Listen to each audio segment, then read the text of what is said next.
உறவுகளுக்கு வணக்கம். அதாவது நான் கோன் ஐஸ் சப்பியிருக்கேன், குச்சி ஐஸ் சப்பியிருக்கேன், நிறைய ஐஸ் வகையான ஐஸ்களை சப்பியிருக்கேன். ஆனா சீமானுடையது மாதிரி இல்லை. எனக்கு சீமான் இதை சப்புனாதான் தூக்கமே வரும். சீமானோட அவ்வளவு சுவையாக இருக்கு. ஏன் சிறு வயசுல ஏன் கட்டவரில் கூட சப்பியிருக்கேன், ஆனா எனக்கு சுவையா இருந்தது இல்லை. ஆனா சீமானுடைய சப்பும் பொழுது அப்படி ஒரு இன்பமா இருக்குது அப்படின்னு சீமானுடைய கட்டவரில் சப்பக்கூடிய வேலையை இந்த நாய் செய்யுது. ஏன் அப்படின்னா எந்த நாய் அப்படின்னு பார்த்தா நாய்கள் தெருநாய்களை பாதுகாக்கிற விஷயமா சீமான் பேசும் பொழுது தெருநாயை பேசும்போது சொறி நாய்க்கு, மொன்ன நாய்க்கு, பொறுக்கி நாய்க்கு, மொல்ல வைத்தான் செய்யக்கூடிய நாய்க்கு, திருட்டு நாய்க்கு கோபம் வருது.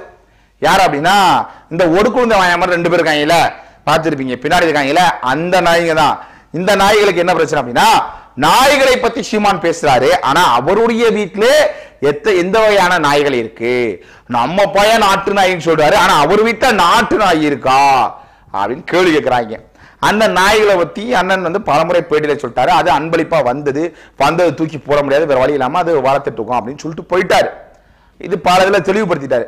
இருந்தாலும் இந்த நாய்க்கு என்ன பிரச்சனை அப்படின்னா சோறு திங்கணும், இல்ல புடிச்சு சப்பனும் கட்ட வரல அப்படிங்கிற போக்குல இந்த நாய் சீமான ஒம்புக்கு இழுக்குது. அண்ணே ஒரு ஸ்டேட்மெண்ட் கொடுக்குறாரு. என்ன கொடுக்குறாரு? செய்தியாளர் சந்திப்புல இந்த நாட்டு நாய்களை நம்ம சரியா பல உயர்ந்த நாய்கள் வந்ததுனால இதை கவனிக்கல, இதை சில பேர் அங்க இருக்கக்கூடிய மாமிசத்தை வச்சு பழகினால அது வெறி பிடிச்ச மாதிரி தெரியுது, அப்ப அதை நம்ம சரி செய்யணும் அப்படின்னு சொல்றாரு. நாய்களே இல்லாம இருந்தா என்ன ஆகுங்கிறது எல்லாருக்கும் தெரியும். அதே போல ஒரு தேனி இல்லை அப்படின்னா இந்த மனித இனமே அழிஞ்சிருங்க போல நாய் இல்லைன்னா என்ன ஆகுறது தெரியும். நன்றி உள்ள நாய், நன்றி கட்ட நாய், இப்படி பல வகை இருக்கு. அதுல குறிப்பா சொல்லணும்னா நன்றி உள்ள நாய் அப்படின்னா எப்படினாலும் சொல்லலாம். அது நன்றி உள்ள நாய். இப்ப குறிப்பா இந்த நாய் இருக்குல்ல, பின்னாடி 2 நாய் இருக்குல்ல, இந்த 2 நாய்க்கு நம்ம பிஸ்கட்டை வாசல்ல போடும் பொழுது இந்த 2 நாய் லபக்குன்னு தின்னுட்டு நம்மளை பார்த்து சட்டு சட்டு சட்டுன்னு ஆட்டும். வாழை வேற எதுவும் இல்லை, அந்த வாழை ஆட்டும். ஆட்டிட்டு மறுநாள் அந்த பிஸ்கட்டை போடும் பொழுது எதிர்ப்புற ஒரு திமுக காரன், ஒரு திருட்டு பைய, ஒரு அயோக்கிய பைய, அவன் என்ன பண்ணுவான், ஒரு பிரியாணி கடையில பிரியாணிய பிரியாணியா அப்படின்னு திருட்டுத்தனமா புடுங்கி கொண்டாந்து அந்த பிரியாணிய சப்பி பார்த்துட்டு நக்கி பார்த்துட்டு உறிஞ்சு பார்த்துட்டு சிப்பு அப்படின்னு அப்படி அந்த நாய்கிட்ட போடும் பொழுது அந்த நாய் நேரடியா போய் அவன்கிட்ட போய் ஆட்டும். வாழை ஆட்டிட்டு அதை திங்கும். அதே நேரத்தில் நம்ம இங்க பிஸ்கட்டை போடும் பொழுது அந்த நாய் இங்க வரும்னு பார்த்தா நம்மளை நோக்கி ஆட்டும். வாழை இல்ல காலை வர முடியாது அப்படின்னு இப்படியே காலை. அப்ப நான் பிஸ்கட்டு போடும்போது தின்ன இந்த நாய் நன்றியுள்ள நாயா இருந்துச்சு. இந்த நாய் அந்த திருட்டு நாய் போட்ட பிரியாணியை திங்கும் பொழுது இது நன்றியற்ற நாயா மாறிடுச்சு அப்படின்னு சொல்லலாம். நிறைய உதாரணம் இருக்குங்க. இந்த வன்னியரசு எடுத்துக்கிட்டோம் அப்படின்னா தமிழர்களுக்காக நிற்கிறான் அப்படிங்கிற பொழுது ஒரு எப்படி சொல்றது நல்ல நாயா நன்றி உள்ள நாயா இருந்தான். என்னைக்கு திருட்டு திமுகவோட போய் கூட்டணியில் இருக்கும் பொழுது அது ஒரு திருட்டு நாயா ஆயிடுச்சு அப்படின்னு நம்ம சொல்லலாம். இது போல அப்படி இப்படி திருட்டு நாய் போல இருக்கு. இப்படி பல விதங்கள் இருக்கு. இப்ப நாய்களுக்கு என்ன பிரச்சனை அப்படின்னா நாய்களை பிடிச்சு ஒழிச்சு எல்லாத்தையும் முடிச்சா சரி வராது. நம்ம அதை திரும்ப நடைமுறையில சரிப்படுத்தணும், அவ்வளவுதான், வேற வழி இல்லை. நீங்க அதை வச்சு பழகியாச்சு, திரும்ப அதெல்லாம் எடுத்து அப்புறப்படுத்திட்டு திரும்ப நாய்களை என்ன பண்றாங்கன்னா எல்லா நாயும் பிடிச்சி கருத்தர பண்ணிடுறது, நாய்களே இருக்கக்கூடாதுன்னு கருத்தர பண்ணிடுறது, நாய்கள் பெருகி போச்சுன்னு ஒப்பாரி வைக்க வேண்டியது. திட்டமிட்டு ஒரு அரசு செயல்படணும் அப்படின்னா அனைத்து உயிருக்கும் நம்ம செயல்படணும். அதை காப்பகத்தில் வச்சு நீ சரியா அதுல எத்தனை ஊழல், எத்தனை கோடி, எத்தனை லட்சம் ஊழல் அடிப்ப. காப்பகத்துல நாய்க்கு சங்கிலி வாங்கணும், நாய்க்கு பிஸ்கட் வாங்கணும், நாய் பியல்னும், இத்தனை கோடி ரூபாய் போயிருச்சுன்னு சொல்லுவாங்க. இவங்க நாயை வச்சு திருடுவதற்கு ஏதோ ஒரு வேலை செய்ய போறாங்கிறது தெள்ள தெளிவா தெரியுது. அப்ப நம்ம என்ன செய்யணும் அப்படின்னா அன்னையிலிருந்து இன்ன வரைக்கும் தெருநாய்கள் இருக்கதான் செய்யுது. அது வீட்டுல இல்லாம தெருவில் இருக்கு, அவ்வளவுதான், வேற ஒண்ணுமே இல்லை. இன்னமும் சில ஊர்கள்ல என்ன நம்ம ஊர்ல என்ன அப்படின்னா நாய் நம்ம நாயா தான் இருக்கும், கட்டி போட்டு வளர்த்தக்கூடிய நாயா தான் இருக்கும். அதை அவுத்துட்டுவோம், அது தெருவில் தான் தெரியும், தெருவில் தான் படுக்கும், வாசல்ல தான் படுக்கும், அப்படியே இருக்கும். இன்னைக்கு ஏதோ ஒரு சூழல்ல அது பெருகிருச்சு, பெருகி சில வெறிச்செயல்ல ஈடுபடுது. அதாவது அன்னைக்கு இதுக்குமே ஒரு அரசியல் இருக்குங்க. ஒரு தமிழ் தேசியம் நேசிக்கக்கூடிய ஒருத்தன் தான் அந்த நாய்க்கு இதை தான் வைக்கணும், இதை தான் வைக்கணும்னு இருக்கும். ஒரு திருட்டு பைய ஆளும் பொழுது கண்ட கர்மத்தை போட்டு நாயை வெறிபிடிக்க செய்ய வச்சு பணத்தாசையை மக்களுக்கு போட்டு எப்படி வாக்க திருடினானோ அதே போல கரியை போட்டு மக்களுடைய கரியை திருடுறதுக்கு வேலையை செஞ்சுட்டாங்க. இப்ப அந்த நாயை பிடிச்சி உள்ள போட்டா நாய் மூலியமா பல ஊழல்களை நம்ம செய்யலாம் அப்படின்னு நாய்களுக்கு எண்ணம். அப்ப நாய்கள் என்ன வேலையை செய்யும்? இந்த நாய் பிடிக்கிற வேலையை செய்யும். இதுதான் நிதர்சன உண்மை. உண்மையை தான். அதனால தெளிவா தெரிஞ்சுக்கணும். இந்த நாய் சொல்லுது, சீமான வீட்டுல உயர்தக நாய்கள் இருக்கு, ஆனா சீமான திருநாயை வளர்த்தாரா அப்படின்னு பேசுது. நீ எந்த நாயடா வளர்த்த? நாயே சொல்லுடா. நாயே, நாய்க்கு பிறந்த நாயே, நீ சொல்லு. உனக்கு என்ன மறுவாதி கிடக்கு? சொல்லு. நீ என்ன மயிருக்கு மரியாதை உனக்கு நான் தரணும்? சொல்லு. நீ என்ன நாயை வளர்த்த? நீ என்னென்ன நீ செஞ்சிருக்க? இவ்வளவு பேசுறீல. சீமான் இந்த கருத்தை சொல்லிட்டாரு. சீமான் முழுக்க அவனுக்கு கண்டென்ட் கொடுக்குற வேலையே சீமான் தான். சீமானுடைய இது இல்லைன்னா உனக்கு சாமான் இல்ல வீட்டுல. ஆமா, பாத்திரம்லாம் இருக்காது, சாமான் கிடையாது. சீமான் இருந்தா தான் அவன் வீட்டுல சாமான், அந்த பொங்கு வைப்போம்ல சாமான், அந்த சாமான் இல்லைன்னா அது கிடையாது. இந்த சாமாக்கள் சொல்லுது முழுக்க ஒரு விரக்தி, மனித குலத்தையே எதிர்க்கக்கூடிய விரக்தியில இந்த நாய்ங்க செயல்படுது. இந்த நாய்களா உட்கார்ந்து நாயை பத்தி பேசுது. நாய் அப்படிங்கிறது தான் நமக்கு சிரிப்பு, கேலி, கூத்து எல்லாம் இலவும்.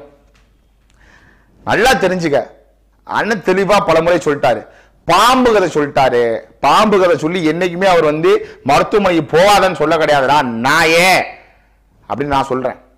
நீ திரும்ப பாம்பு பாம்பு பாம்பு பூ அப்படின்னா என்ன ஆக போகுது? ஒரு இலவும் இல்ல. தயவு செய்து சிந்திக்கணும். இவன் இதே உருட்டிக்கிட்டே இருப்பான். பூ பூ பூ பூ பூ பூ இந்த பூ பூன்னு பாம்பு கதையா சொல்லுவான். யாரு? அண்ணன் சொன்ன கதையை திருச்சி சொல்லுவான் அந்த நாய். என்னைக்குமே அண்ணன் மருத்துவமனை போகணும்னு சொன்னாரு. ஒரு உதாரணத்துக்கு இப்படின்னு சொல்லி சொன்னாரு. இது உண்மையா நடந்த சம்பவம் அப்படின்னு அவர் குறிப்பிடவும் கிடையாது. இது பொய்ன்னு குறிப்பிட கிடையாது, கதைன்னு குறிப்பிட கிடையாது. சொன்னாரு, அவ்வளவுதான். அதை பழமொழி சொன்னா அனுபவிக்கணும் தெரியும், ஆராயக்கூடாதுங்க போல. அதை செய்யக்கூடாது. உன் வேலை என்ன, வேலை என்ன பார்த்துட்டு போடா போ அப்படின்னு போகணும். அதை விட்டு நோண்டக்கூடாது ப்ரோ. சும்மா நோண்டக்கூடாது. உனக்கு என்ன வந்துச்சு? நாயை பத்தி பேசணும்னா நாய் உனக்கு என்ன வந்துச்சு?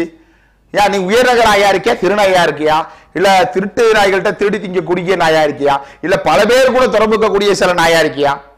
பல பேர்னா ஊடகத்துல, நீங்க தவறா நினைக்காதீங்க, என்ன பப்பத்தாலும் இப்படியே பேசுறான் அப்படின்னு. பல ஊடகத்துல வாய் வச்ச நாயா இருக்கியா? சொல்லு. நாய் வாய் வச்ச மாதிரி மாயில, அந்த நாய் வாய் வச்ச மாதிரி இந்த நாயை தெரிஞ்சுட்டு இந்த நாய்ங்க அண்ணன் நாய்க்காக பேசும்போது இந்த நாய் என்ன நாய் என்ன நானே நாய் என்ன பத்தி பேசு அப்படின்னு சொல்லி இந்த நாய் பேசுது. அப்ப இவங்களோட நோக்கெல்லாம் என்ன?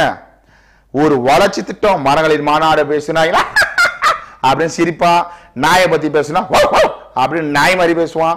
மரங்களை பத்தி பேசினா பாவாடை பாண்டியன் ஜெகதீஷன் காமரு அவனை போல மரத்திட்டத்துக்குங்க பேசுறாரு. சீமாவுட்ட மரபொருளா இருக்கு அப்படின்னு ஒரு வித்தியாசமானதை சுத்துவான்.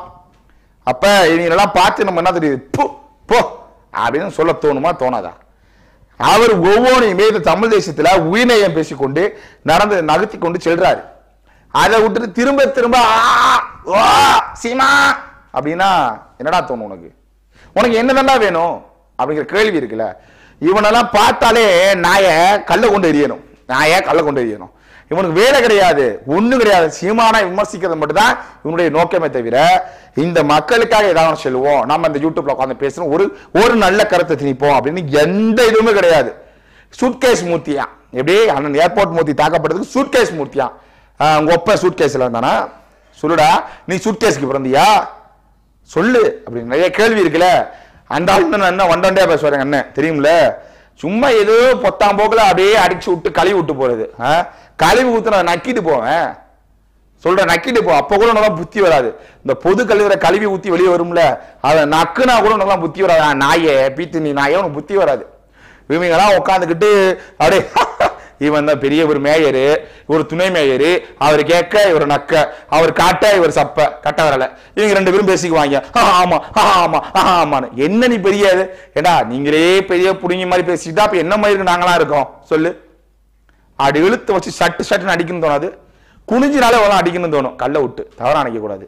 அப்படிப்பட்ட ஒரு கேவலமான ஆட்கள் தான். அவன் மூஞ்ச பாருங்க, கஞ்சாவை போட்டு நல்லா கஞ்சா போதிலே வாழ்ந்து கண்ணெல்லாம் ஒடுக்கும் நாயா இருப்பான் போல. இவனே ஒரு கஞ்சா குடிக்கு நாய். இந்த நாய் சீமான பேசுது. அப்ப இவர்களுடைய நோக்கம் என்ன? முழுக்க திருட்டுத்தனம், மொள்ளமாரித்தனம், முடிச்சவைக்குத்தனம், குறிப்பா சீமான இருக்கணும், தமிழ் தேசிய இருக்கணும், பெரியாருடையதை நக்கணும். கட்ட வீரலைய இல்ல அந்த தடியை, பெரியார் தடி இல்லை அப்படின்னா இவங்களுக்கு ஒண்ணும் இல்லை. இப்ப பெரியாரை பத்தி பேச வந்துட்டாங்க. அப்ப இது எல்லாத்தையும் மனசுல வச்சுக்கிட்டு நீங்க செயல்படணும். மக்களாகிய நீங்கள் சீமான ஒரு விமர்சனம் செய்யறான் அப்படின்னா என்ன நோக்கத்துக்காக செய்யறான், எதுக்காக செய்யறான் அப்படின்னு சிந்தித்து பார்க்கணும். வேற வழி இல்லை. இந்த மண்ணையும் மக்களையும் நேசிக்கக்கூடிய ஒரு தலைவனாக இந்த மண்ணிலே இருக்கக்கூடிய ஒரு ஆண்மகன் அப்படின்னா அது சீமான். அவன் பின்னாடி நிறைய ஆண்மகன் இருக்கார்கள் அப்படின்னா சீமானை நேசிக்கக்கூடிய, சீமானுடைய கொள்கைகளையும் அண்ணன் சீமான் அவர்களுடைய வகுத்த அந்த கோட்பாடுகளையும் பிடித்துக் கொண்டிருக்கக்கூடிய அந்த பிள்ளைகளும் ஆண்மகன் இருக்காங்க. ஒரு பெண்ணியத்தோட இருக்காங்க. ஆனா பெண்ணியம் இல்லாத கண்ணியம் தவிர்த்த சில பிசாசுகள் வாழ்ந்து கொண்டு இருக்குன்னா இது போல இந்த உண்ணி இருக்காங்கல்ல, உண்ணி அரசு, அது போல இந்த உண்ணி பய, அப்புறம் இந்த பய, இது மாதிரி நிறைய இருக்காங்க. இதெல்லாம் தெளிவா எடுத்துக்கங்க. உங்களுக்கு ஒரே ஒரு வாய்ப்பு தான், திரும்ப திரும்ப சொல்றேன், நீங்கள் வாழ வேண்டும் என்றால் நீங்கள் வாக்கு செலுத்த வேண்டும். அதை நீங்க வாக்கு செலுத்த வேணும். அந்த வாக்குனால நல்ல வாழ்க்கை வாழணும் அப்படின்னா அது சீமானுடைய முகமா இருக்கக்கூடிய விவசாய சின்னத்துக்கு வாக்கு செலுத்தினாதான். அதை தவற விட்டீங்க அப்படின்னா எதிர்கால தலைமுறைய வாழ்க்கையை தவற விட்டுட்டு ஒண்ணுமே இல்லாம போயிருவீங்க. நாம் இயற்கை பொருட்களை பயன்படுத்தி அடுத்த தலைமுறைக்கு அதை கொடுத்து விட்டு நாம் மண்டையை போடணும். இதான் உண்மை. நம்மளையே எல்லாத்தையும் அழிச்சிட்டு போனா பின்னாடி தலைமுறை இல்லாம மண்டையை போட்டுரும். இந்த உலகம் இயங்காது. இதை கருத்துல கொண்டு மக்களாகி நீங்கள் செயல்படுவீங்கிற நம்பிக்கையில இந்த காணொளி நிறைவு செய்வோம். நன்றி.